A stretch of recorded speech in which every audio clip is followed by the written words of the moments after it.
सरबराह तहरीक लब्बाइक पाकिस्तान, उनसे बात करेंगे। 120 की बात भी होगी, मुल्की सियासत की बात भी होगी और मजहबी जमातों की बात भी करेंगे आफ्टर शॉर्ट ब्रेक।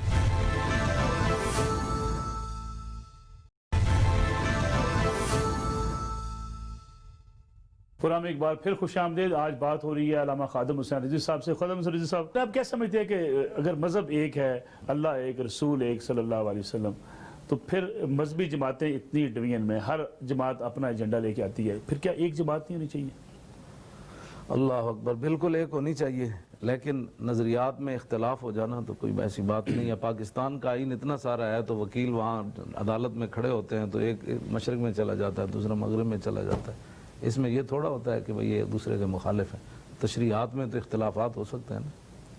लेकिन अल्लामा साहब, जिस मुल्क के अंदर अल्लामा शाह अहमद दुरानी साहब जैसा शख्स कामयाब सियासतदान न बन सका, जहाँ डॉक्टर तहल कादरी जैसा मुबल्लिग मुकर्रर कामयाब सियासतदान न बन सका, वहाँ अल्लामा खादिम हुसैन रिजवी एक कामयाब सियासतदान कैसे नहीं कामयाब से हमने कब कहा कि हम कामयाब बनना चाहते हैं? हमने ये कहा कि हुजूर की उम्मत का जो शऊर जो है वो दीन की तरफ आए, और वो लोग जो कहते थे पाकिस्तान बड़ी तेज़ी से लिबरलिज्म की तरफ जा रहा है, हम उसको रोका हमने कि नहीं रोका। लेकिन ये कैसे मुमकिन है अल्लामा साहब कि आप भी जिस मसलक की, जिस नज़रिए की बात कर रहे हैं, उसी मसले को नज़रिए की बात करने वाले बहुत से और लोग भी मौजूद हैं। डॉक्टर साहब भी वही बात करते हैं, तहल कादरी साहब भी, वो जैसे कि मैंने पहले कहा JUP भी ये बात करती है। फिर ज़रूरत क्यों महसूस हुई आपने एक नई जमात तहरीक लब्बाइक या रसूलुल्लाह बना दी? अब तहल कादरी साहब के बारे में तो आपको पता है, उन्होंने मुमताज़ कादरी को कातिल कहा, उन्होंने वही बोली जो इमरान ने बोली, ठीक है। लेकिन हैरानगी उन लोगों पर है कि जो जनाजे में स्टेज पर खड़े थे मुमताज़ कादरी के, और वो हमारे साथ खड़ा होने के बजाय उनके साथ जा खड़े हुए जिन्होंने मुमताज़ को फटे लगाया। ये सवाल तो उनसे होना चाहिए, भाई आप कौन सा इस्लाम चाहते हैं, वो जनाजे वाला या जिन्होंने फटे लगाया उन वाला? ये तो सवाल उनसे होना चाहिए। हम जिस नज़रिए पर पहले दिन से खड़े हैं, आज भी अल्हम्दुलिल्लाह उसी नज़रिए पर खड़े हैं। लेकिन अल्लामा साहब, क्या सिर्फ, मैंने पहले भी आपसे सवाल किया था, सिर्फ मुमताज़ कादरी इशू ही एक मजहबी जमात के लिए सियासत का मौजू होना चाहिए, या जैसे कि आप एक ब्रॉड बात कर रहे हैं, इस्लाम की बात कर रहे हैं, इस्लामी रियासत की बात कर रहे हैं, उसकी तरफ जाना चाहिए? मुमताज़ कादरी इशू जो है ना वो रूह इस्लाम है। इसी पर इकबाल ने आकर ख़त्म कर दी थी बात कि ब मुस्तफ़ा बिरसां खेशरा के दी हमाउस गरबऊ न रसीदी तमाम बुलाबिस्त। उसने कहा कि सारा दीन हुजूर की ज़ात है, अगर कोई मुसलमान वहाँ तक पहुँचा तो ठीक, वरना अबू लहब और उसके दरमियान कोई फ़र्क नहीं है। तो हुजूर की ज़ात ही तो जिधर से भी कोई जमा तफरीक करके लाएगा ना, आगे हुजूर ही खड़े हैं। लेकिन जब नबी करीम सल्लल्लाहु अलैहि वसल्लम का तरीक़ाकार था एक इस्लामी मुआशरत कायम करना, जहाँ इंसानों के हकूक़ होंगे, जहाँ लोगों को रोज़गार होगा, फरमाया कि मैं सुराका को कहा मैं तेरे हाथों में किस्सा के कंगन देख रहा हूँ, रियासत, इस्लामी रियासत, इस्लामी मुआशरा, उसकी तश्कील में मजहबी जमातों का किरदार क्या रहा है? उसमें यही रहा कि जब भी इलेक्शन की बारी आई तो कहा कि अब दो बुराइयां हैं, एक छोटी बुराई है, एक बड़ी बुराई है, तो बड़ी को छोड़कर छोटी के साथ लग गए। फिर जब वो बड़ी बनी तो फिर कहा नहीं अब ये बड़ी बन गई, अब ये ऐसी होता रहा। इनको चाहिए था कि अपना तरीक़ाकार वज़ा करते जी हाँ, और लोगों के सामने इस्लामी नज़रिया पेश करते और ख़ुद उस पर चलते। आप समझते सारी सियासी जमातें गलत हैं पाकिस्तान? मैंने कब कहा ये गलत है? मैंने कहा ये नज़रिया पाकिस्तान से हट गई हैं। गलतियाँ कोताही हो सकती हैं, वापस आ सकती हैं, आ जाए ना वापस। गलती हमने कब कहा? आ जाए वापस सारे। अब ये तो नहीं ना हो सकता कि वो सारी ज़िंदगी ये हदीस पढ़ते रहें, लन युफ्लिह कौमुन वल्लौ अमरहुम इम्राअतन, कि वो कौम कभी भी हरगिज़ कामयाब नहीं होगी। बुखारी शरीफ की हदीस पढ़ें कि जो औरत को अपना सरबराह बना ले, और दूसरी हदीसों में यह है कि वह उमूरों को मिला निसाएकुम, कि जब मामलात मेरी उम्मत औरतों के सपुर्द कर दे तो फ़बतनुल अर्द खैरुल लकुम मिन ज़ारिहा, उस वक़्त मेरी उम्मत मर जाए उससे बेहतर है। ये सारे मामलात होने के बाद वो हदीसें इमरान खान की उम्मीदवार में नज़र ना आएँ और बेनज़ीर के ख़िलाफ़ सारे उठकर फतवे दे दें कि ये हदीस है इसको सरबराह, तो मुझे भी तो ये बताएं ना, इनके अपने दौरे में यार ने इनको इस मकाम पर पहुंचाया। आप समझते किसी औरत को इलेक्शन में हिस्सा नहीं लेना चाहिए? मैंने ये नहीं समझा, ये नहीं मैंने कहा बात। मैंने कहा कि ये जो हमारे मुकाबले में खड़े हुए उनसे मेरा ये सवाल है। लेकिन आमिर साहब, जो इस वक्त पिक्चर है ख़ास तौर पे मजहबी लोगों के हवाले से, एक पिक्चर ये है कि जैसे कि दहशतगर्दी है, उसके पीछे जहाँ की धमाका होता है मुसलमान ममालिक का नाम आ जाता है। पाकिस्तान के ऊपर इल्ज़ाम है, मदारस में लोग ऐसे परवान चढ़ते हैं جو گردنیں کاٹتے ہیں، بم دھماکے کرتے ہیں، خودکش بمبار بھی اسی خطے سے جنم لیتے ہیں. یہ کیا وجہ ہے؟ کیوں مسلمان اتنی انتہا پسندی کی طرف چلے گئے؟ کون انہیں لے گیا؟ یہ کون لے گیا انہیں؟ روس کے مسئلہ میں کس نے مجاہدین بنائے اور کس نے ان کو پناہیں دی، کس نے ان کو تربیتیں دی؟ ہم نے دی. یہ سوال ان لوگوں سے ہونا چاہیے جنہوں نے مدارس سے بندے نکال کر ان کو کہا کہ یہ بہت بڑا جہاد ہے، اور ان کو مالی سپورٹ بھی کی، اور ان کو بڑی بڑی گاڑیاں مہیا کی، ان کو بڑے بڑے محلات ان کے بنائے. جب ان کا کام نکل گیا تو کہا کہ اب یہ دہشت گرد ہے.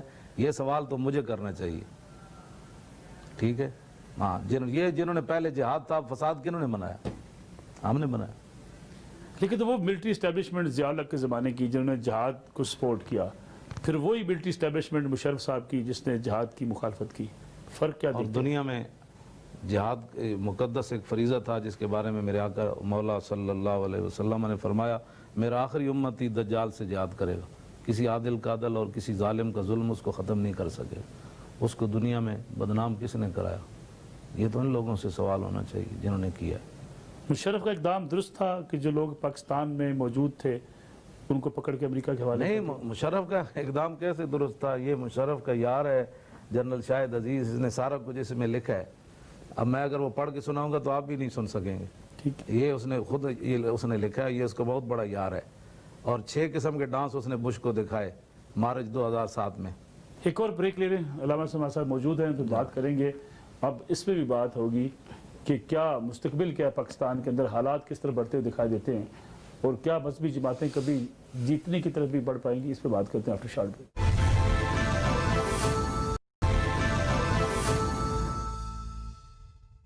پروگرام میں ایک بار پھر خوش آمدید. ہمارے ساتھ موجود ہے علامہ خادم حسین رضوی. خادم حسین رضوی صاحب، شیعہ، سنی، بریلوی، دیوبندی، اہل حدیث، اتنی ٹکڑوں میں تقسیم مذہبی قوت کیسے جیتے گی؟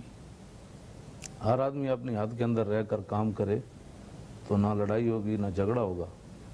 اورنگزیب عالمگیر کے دور میں بھی تو تھے نا فرقے، لیکن آپ نے کتنا... لیکن کیا ایسی نفرتیں تھیں جو مدارس میں ہوتی ہیں، ایک دوسرے کو کافر قرار دینا، ایک دوسرے کے خلاف انتہا پسندی کے فتوے دینا؟ کون سے انتہا پسند؟ آپ مجھے بتائیں، جو بندہ کافر ہے اس کو تو کافر کہا جائے گا نا.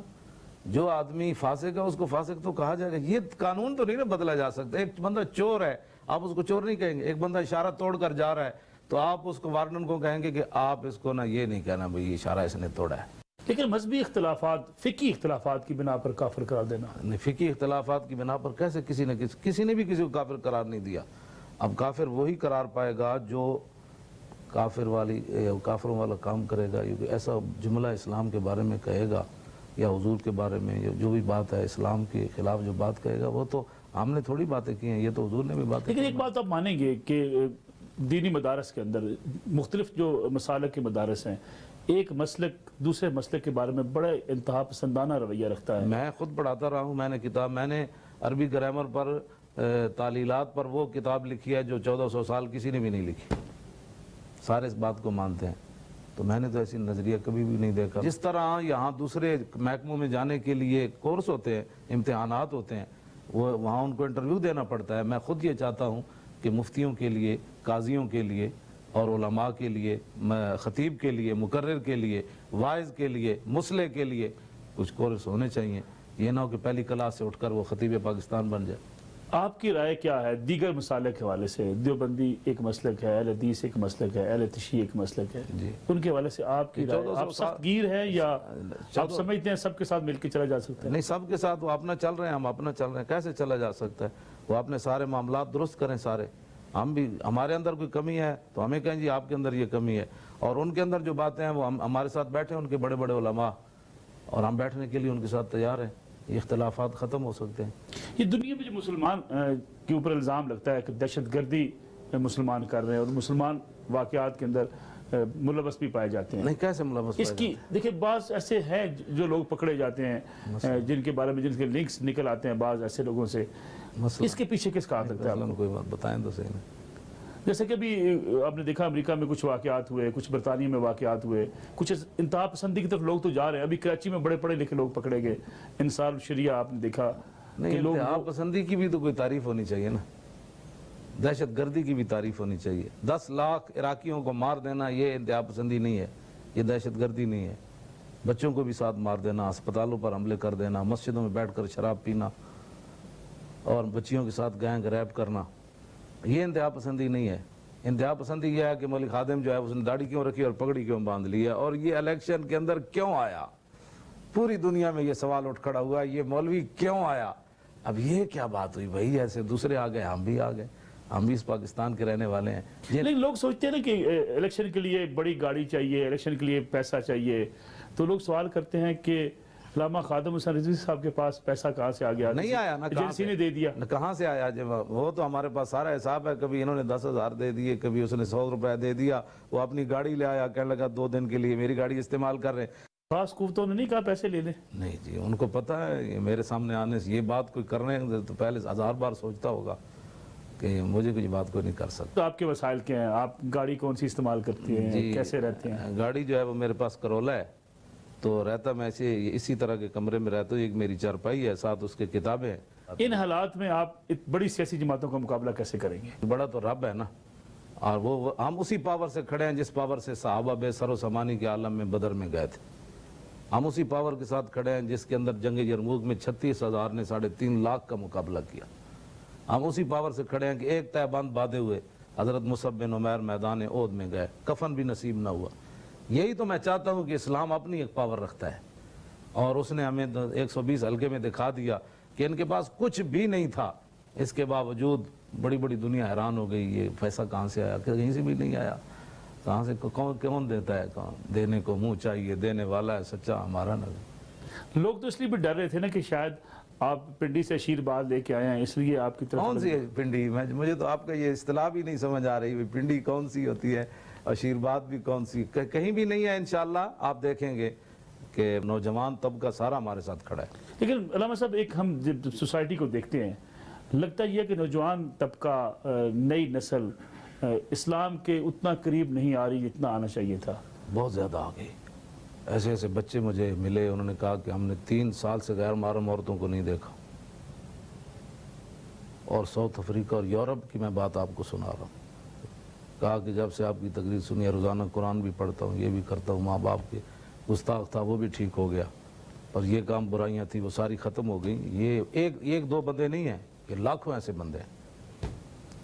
तो आप समझते हैं मुस्तकबिल है ऐसा मजहबी जमातों का? मजहबी जमातों का नहीं, मुस्तकबिल इस्लाम का है। जी हाँ, उसमें आप खड़े हो जाएंगे, हम आपके पीछे। ठीक है जी।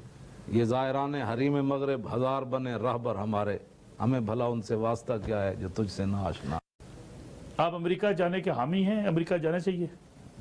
जाना तो पूरी दुनिया में चाहिए, और वहाँ एयरपोर्ट पर आप उतरें तो लोग वो ब्रायलर चूचे आपको देख कर कहें कि ये देखे मोहम्मद अरबी का गुलाम आ रहा है। अमेरिका जा सकते हैं, आप लोगों से मिल सकते हैं, मियां नवाज शरीफ से, नहीं, मैं नहीं जा सकता। जरदारी से, नवाज शरीफ से, बिलावल से नहीं मिल सकते? मैं नहीं जाता, हमारे बच्चे जाएं, नौजवान जाएं। मैं तो हज उम्रे करने के लिए नहीं जाता फिलहाल, कि मैं किस मुंह से हुजूर के सामने जाऊं। खाके बने हम, मुदानत की, हुजूर के घर की फिल्में बनी, हमने क्या किया?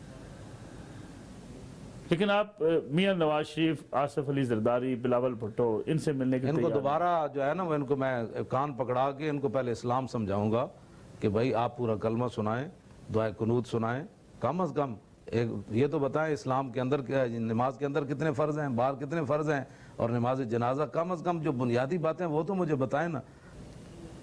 क्या इस बिना पे किसी फर्द को परखा जाएगा कि उसको अगर सूरतें ज़्यादा आती हैं? मैदान ओहद में जब शुहदा की तदफीन की बारी आई तो मेरे आका ने फरमाया मखज़न लिल कुरान, कि इनमें से कुरान का सबसे ज़्यादा जानने वाला कौन है?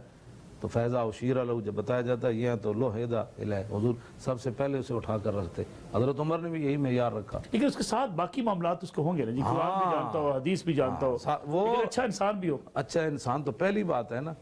हज़रत उमर ने जब गवर्नर मांगा था तो उन्होंने कहा उसको बना दें, तो आपने फरमाया तूने उसके साथ लेन देन किया? कहा नहीं। फरमाया उसके साथ सफ़र किया? कहा नहीं। फरमाया उसकी हमसायगी में रहे हो? कहा नहीं। तो फरमाया सिर्फ तुमने उसको कमर दौरे करते हुए देखा है। इस्लाम तो पहले ये देखता है ना, ये नहीं मैं बात कर रहा कि वो बददियानत हो, वो सूद खोर हो, लोगों की अमानतें रगड़ जाता हो और लिबादा इस्लाम का ना ना ना। खादिम हुसैन रिजवी साहब हमारे साथ मौजूद थे। आज का प्रोग्राम था जिसमें हमने बड़ी तफसील से बात की तहरीक लब्बाइक पाकिस्तान के हवाले से भी, 120 के हवाले से भी, और मुल्की सियासत में मजहबी जमातों का क्या किरदार हो सकता है। दूसरा मलक इजाज़त दीजिए, अल्लाह हाफिज़।